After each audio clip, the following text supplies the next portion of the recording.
After the Flint, Michigan water crisis, it took a publication in the UK to investigate the drinking water of major US cities. And what The Guardian found through their investigation is shocking, but in some ways isn't so surprising.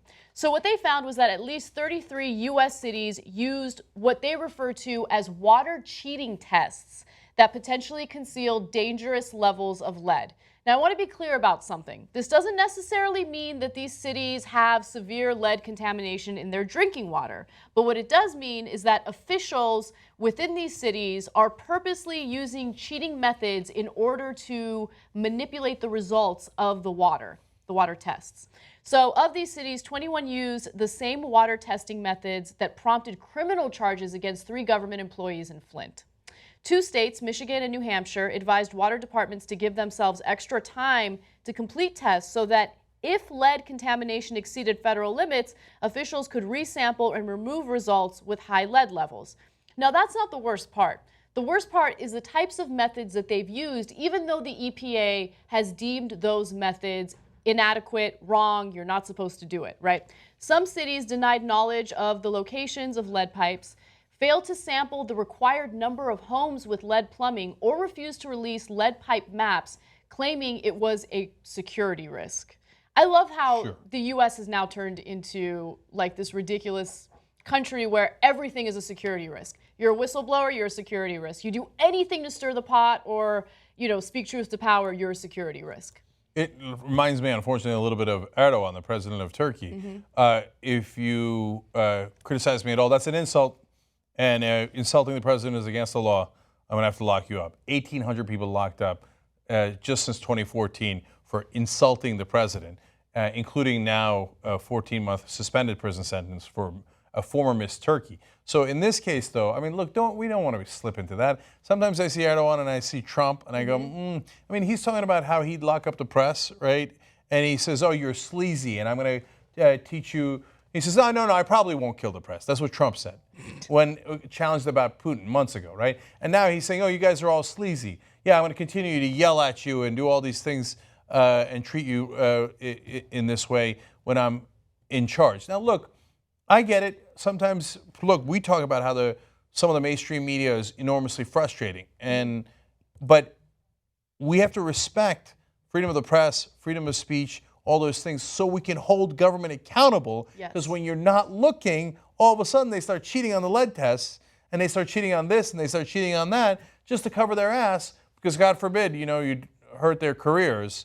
If your kids might or might not get lead in their water, that's not their problem, that's your problem. And even the smallest traces of lead in the drinking water could have severe developmental ramifications for kids, and we'll get to that in a second. But let's talk about some of the cheating methods that they used, because it just shows you that they intentionally did this to hide potential lead contamination. So according to The Guardian, testing methods that can avoid detecting lead include asking testers to run faucets before the test period, known as pre-flushing, to remove faucet filters called aerators, and to slowly fill sample bottles, okay? So let me delve into that a little bit. What they would do is they would ask people to run their faucets for at least 5 minutes before collecting the water. And the reason why they would do that is because that'll hopefully flush out enough of the lead contamination so they can manipulate the test results. The aerator is almost like a little filter type thing that's on your faucet.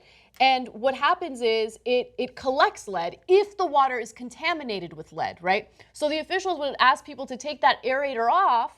That way, lead traces wouldn't be shown in the test results, okay? Another thing that they did, which you're not supposed to do, is they would test the water in the homes of officials as opposed to citizens living in poor areas.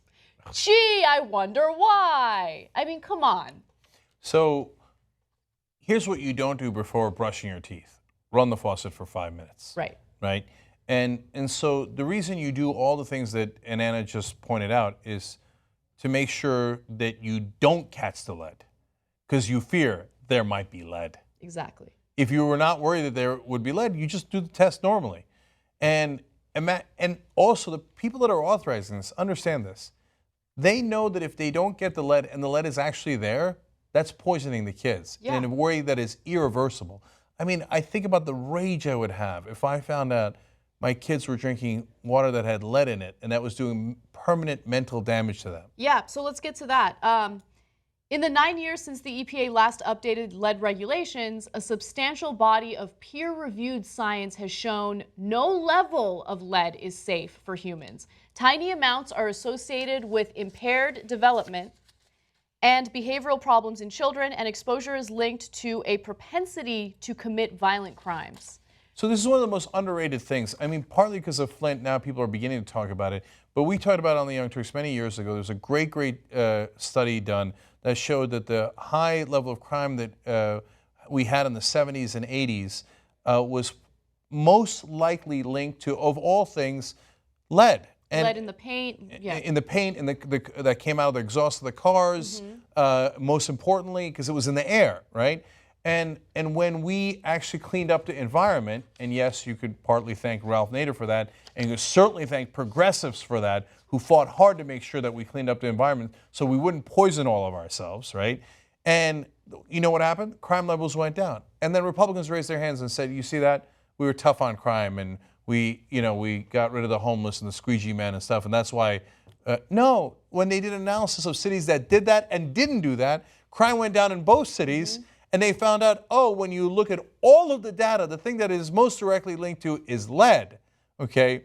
So getting the lead out couldn't be more, it's not just a slogan for hard rock, okay? It couldn't be more important in society. And here we are, purposely turning a blind eye to whether we might be poisoning our kids again.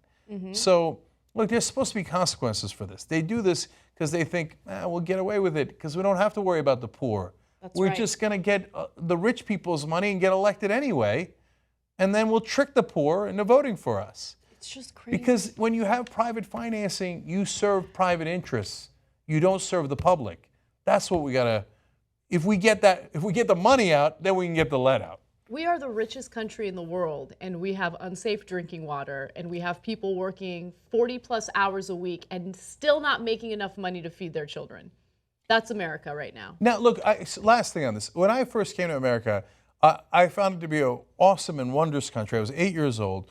First, I was like, look at all the grass. That's amazing, right? Because I lived in this big, big city where we had a lot of concrete, right? But in all seriousness, I knew that the potholes wouldn't be too large because they'd get sued over, right? And I knew the water, you could drink it from the faucet, which you couldn't in Turkey because you knew the government would look out for you, right? Now, we're back to third world status. Yep. And now when I go to Philly this summer for the convention, I won't drink the water because I don't know if they didn't test it right.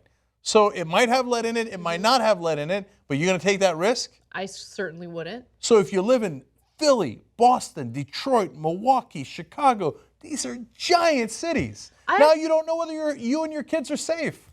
You know, sometimes I worry about the drinking water in Los Angeles because every once in a while I get a little violent. You know, and I like have fantasies of doing bad things. And I'm like, is it the water or is it just me as a person? I don't know. I think you might need a little better study on that before you come to any conclusions. That's true.